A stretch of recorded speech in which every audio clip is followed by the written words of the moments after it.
Hey guys, how you doing? Today you've got me looking raw with no makeup because I am in so much agony that I just could not be bothered to do my makeup. So yeah, if you're new to my channel, I upload Tuesdays and Fridays. Fridays being story time, which is what you've got today. And Tuesdays is normally a singing video or just a talking video, depending on what the mood is for that in particular day or what I want to upload. So yeah, you're here because it's story time, and the last one I did was on the Ouija board, whatever you want to call it board, and today is about my paranormal experiences. To keep with the theme, I was going to say the theme, to keep with the theme of Halloween. That rhymed. I didn't mean for that to rhyme, but it did, so yeah. So please don't mind my horrible raw look, but if you're not new to this channel, then you know that sometimes I just want to keep it real with you and not have massive amounts of makeup on, and that's what you've got today. And hopefully this isn't your paranormal experience and scares you too much, so yeah. Basically, I'm going to start this off because the only little experiences that I can't get my words out either, that I have experienced, they're not anything major, but they were enough to make me sit there and think, what the heck, kind of thing. So I'm just going to start from the back. A bit of background story is, the area that I live in is a very old area. Obviously, it's back from like the Victorian times. Obviously, it was there before that as well, but it's quite an old Victorian-ish area where the houses still look like Victorian houses. My house is a Victorian house, which this links to the other little mini story that I'm about to tell you. This isn't much of a big story, but basically on my road, from my house actually, there's my house, say there is my house. This is the road that I'm on, and there's my house. Across the road there is another road that leads down to a nature reserve, which doesn't really have much nature like it used to when I was a lot younger. Now it's just like 4 massive fields with a river that's running through it that is clunked up with garbage and a bridge, and that is it. But it's a nature reserve, and back when I was a lot younger, it was a lot safer to go out on the streets, go and play, and not have to come home until 7 o'clock, because it was just a lot safer back there. So we could go out and go and play. So I'd been to the nature reserve, and walking back from the nature reserve up the road towards my house, from the corner of my eye I seen a woman. Now it was daytime, think of nothing of it, because obviously people are going to be walking around and you think nothing of it, but from the corner of my eye I seen this woman in a very long dress, and I thought it was a bit weird because it was quite cold that day, so I was like, why would a woman be in a dress, kind of thing. And then when I looked again, it was a woman that was in a dress that wasn't from the 90s. I guess you say, yes, I'm a 90s kid, so it wasn't from the 90s. It was a very old dress, which I can only appoint now to being Victorian styled because of studying Victorian stuff back at school and stuff like that. And I thought it was really strange, and I blinked obviously, or whatever it was, so I blinked, I closed my eyes, whatever you want to call it, and she was gone. She was gone. Now I remember recalling this story to my mom, because I could tell my mom anything, and she wasn't one of these people that would sit there and judge about, oh, you're going crazy, or you just see things or imagining things. She took it with a pinch of salt, and basically you could tell her. So I told her, and she wasn't, I guess, freaked out by it. That's the only way I can say. She wasn't freaked out by it. She was quite understanding, and she was just like, okay, so if you see anything like that again, just tell me. And I was like, okay, fair enough. Now the other story is linked to my next door's house. Like I said, the area is old Victorian houses, and the land that we are on used to just still be farmland. So my next door neighbour's house is a replica, not anymore, but up until say January this year, it was a replica of what my house used to be. Now there's new people in there, and they're having renovations done to the house where they put a massive extension on. But their old house used to be a replica of what my house was, which is a living room downstairs. Behind the living room was another living room. Down the hallway you'd had the stairs to the basement, and then down the hallway you'd have the dining room and then the kitchen, and then an outhouse toilet, which is absolutely freaking horrible to use, can I just say. Horrible to use. And then you'd walk upstairs, and at the top of the stairs would be a bedroom. Next to the bedroom would be a bathroom, then there'd be another bedroom, then there'd be stairs leading up to 2 attic bedrooms, and then there'd be the big bedroom. Now I'm in the big bedroom of my house, which is obviously the replica of theirs.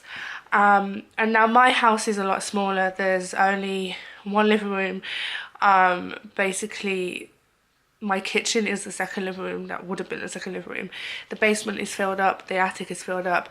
There's only 2 bedrooms. I've got the big bedroom. The other big bedroom was made into a bathroom and my daughter's bedroom now.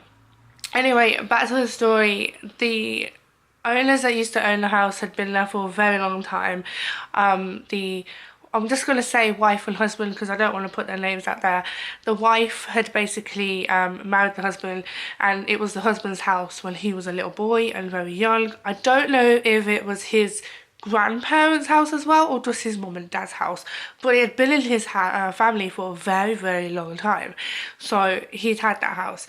Now at the back of their garden is a massive shed, a 2-story shed, which is still there to this day and has brand new windows, but back when I was younger it had wooden windows.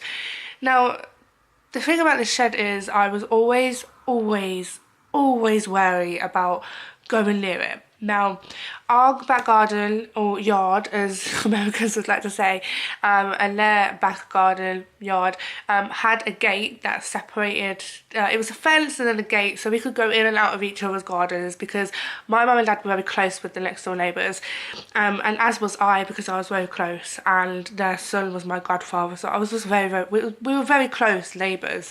We'd go around, pop for a cup of tea, go through the fence and with a gate, come and have a natter and a chat. Now at the back of my garden, my dad had built me a handmade playhouse that he'd built himself, which was incredible. And also at this, where my playhouse was his veggie patch, like his veggie and his fruit patch and his greenhouse. My garden is quite big, so there was enough room for that, plus 2 other sections to my garden. But right next to my playhouse, there's a gap obviously from the fence as well, next door's fence, is the shed. Now I'd always, it didn't matter if my dad was at the top of the garden with me, I'd always felt uncomfortable being up that top end of the garden because of the shed. And I don't know why it was, I guess when you're younger you feel things a lot more, I guess like fear, etc. And I'd always been scared, like literally always been scared. And I was never comfortable being up there by myself. My dad was there, I was fine, but I still had that uncertainty and just that uneasiness. But from my bedroom window, I didn't mind looking at the shed, which was totally fine. I didn't mind looking at it, but I didn't ever want to go near it. So yeah. And one day while looking at my bedroom window, I seen a little boy that was in one of the windows. It was the top window of the shed, and at first I thought, oh god, the neighbours have got like people over and the little boy is just playing in the back garden and he's playing in the shed. And then I thought to myself, no, because back then they didn't have any younger-ish boys that would look like him and would go and play in the shed. And this little boy was standing there and he was just waving, and I waved back because I thought nothing of it. And then I just got this sudden chill over me and I looked away, and when I looked back he was gone again. And from that day forward I have never been able to look at the shed properly, because I just get this massive uneasiness feeling from the shed. It wasn't the little boy himself that scared me, it was the shed, which is really crazy how a shed can do that kind of thing. And I've never been able to look at it when closing the curtains in my now daughter's bedroom. I'd have to look anywhere else apart from the shed, or anywhere else, just close the curtains and not look anywhere else. And it was crazy. I remember telling my mum about that as well, and she never brushed it off as like, yeah, whatever kind of thing. But we never told our next door neighbours because we don't know if that little boy could somehow be connected to them. Because as far as I'm aware, the husband had brothers and sisters, and a couple of them had died when they were young, but I don't really know the full details on that, and I can't really say that with 100% certainty because I honestly don't know. The next one is my mum and dad have both passed away. They passed away before I was 20, and back then it was very, very hard, obviously, but now it's a lot easier because it does get easier with time, but it's still hard in a sense because you miss them and pine for them. Now, back when my dad passed away, my dad had this favourite clock that used to sit on a cupboard in our living room, which was called the alcohol cupboard. Now, if you open the bottom of this alcohol cupboard, you'd find anything. You'd find whiskey, you'd find vodka, you'd find rum, you'd find Hungarian wine, British wine, you'd find cans of lager, cans of beer, just anything that you could think of was in that alcohol cupboard. Now, this clock sat at the top of the cupboard, and it was my dad's favourite clock. We never moved it. It was just always there. It was there for years, actually, and we'd never moved it. And it, even after he passed away, it still ticked and it still worked as a normal clock. Now, one day, my mum turned around to me and she went, that clock stopped. And I was like, yeah, it has. I went, don't know when though. It's one of those where you kind of, you don't realise that something stopped because it's just there and you don't realise that it stopped. But when it stopped and you acknowledge it, you're like, oh yeah, it has stopped, what the hell? And it was like, yeah, it stopped, but I don't know when it stopped. And then my mom looked at the clock a bit weird and I was like, what's wrong with you? And she just looked at it weird. Now the strange thing is, this clock had actually stopped on the exact time that my dad had apparently passed away. But what was even more weird was, even though the hands had stopped on the exact time they passed away, the clock sometimes still ticked. And we didn't know why, because the batteries had gone and the clock had, like, obviously, oh, I've got sleep in my eye, sorry. And obviously the clock had stopped working. So we were like, why is the clock still acting like it's ticking, but the time isn't changing? And we always found that a bit weird, but that was just... We think it was kind of connected to my dad because it was my dad's favourite clock, but we honestly don't know. And obviously because of them both being passed away, there's been times in my house where I've suddenly felt their perfume or their aftershave just hit me in the face. And when they'd first both passed away, it used to freak me out. But obviously now I find it quite comforting because it's like they're around kind of thing. But it used to freak me out because I didn't know how to deal with it back when they'd first just passed away, because it was like, oh, please leave me alone kind of thing. Like, not leave me alone in a horrible way, just... I didn't know how to cope with it because I was still grieving kind of thing. So yeah. And the last story I'm gonna say was probably the weirdest experience that I've had, but the only one where I can generally say I wasn't going crazy for once, or felt like I was going crazy for once. My sister was pregnant at the time and she was in her old house. Now, her living room was, there was one sofa there, which was the back sofa. There was another sofa there, which is where the kitchen door was. And then over in that corner was the TV. Now, as far as I can actually remember, me and my sister were sitting on the back sofa together. And from the corner of my eye, I could see my mum on the other sofa, fast asleep, like my mum normally always did, where she just loved a good little nap, or she'd close her eyes and fall asleep. And I could see her from the corner of my eye. Now, I thought I was going crazy at the time because I didn't want to say anything to my sister because, one, she was pregnant, two, I didn't want to freak her out. My sister was one of those people that if I told her my experiences, even though we are massive believers in ghosts and we love shows like Ghost Hunters and just all the ghost programs, and we'll watch them together, if I told her experience of fire, she'd be like, she'd kind of be like, yeah, okay, Lou, whatever, kind of thing. And it wasn't that she didn't believe me, it was just, she basically did not believe me kind of thing. Like,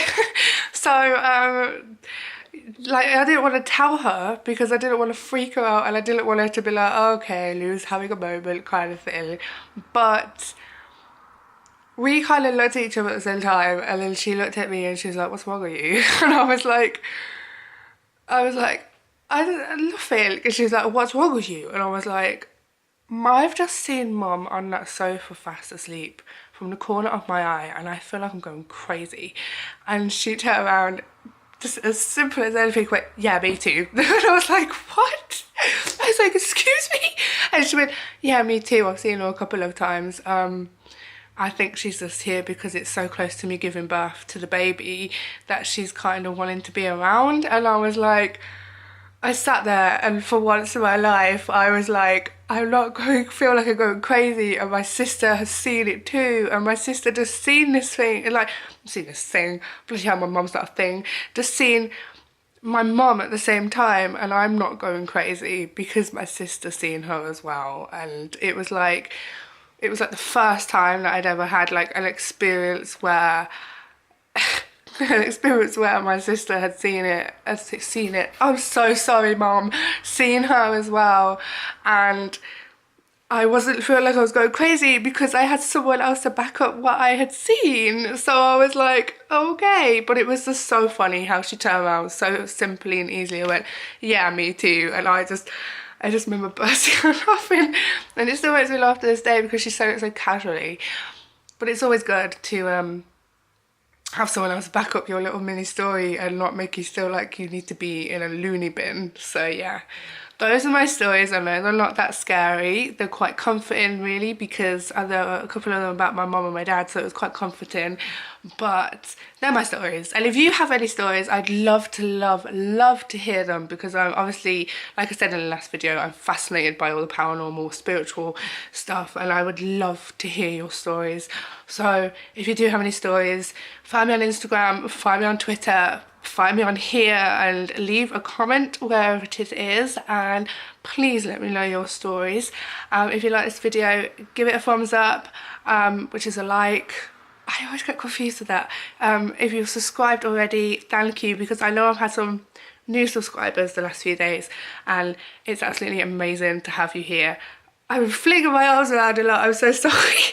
But if you're new and you haven't subscribed yet, please hit the subscribe button because it helps me out, and hit the bell button so you don't miss a notification. Like I said, I post Fridays, which are story time until I've run out of stories, and Tuesdays are talking or singing videos, and I hope to see you all soon.